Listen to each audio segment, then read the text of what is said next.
Уважаемые жители Республики Коми, поздравляем вас с 95-летием со дня образования республики.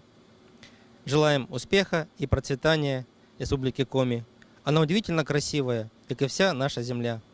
Знали бы вы, в каких потрясающе красивых, белых, зеленых и синих цветах она предстает с борта космической станции. Именно эти цвета – цвета флага Республики Коми.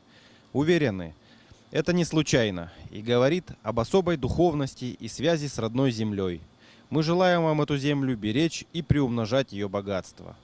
Мы знаем, что в Республике Коми активно развивается гражданская авиация. В школах открыты специальные авиационные классы, воспитанники которых мечтают о полетах.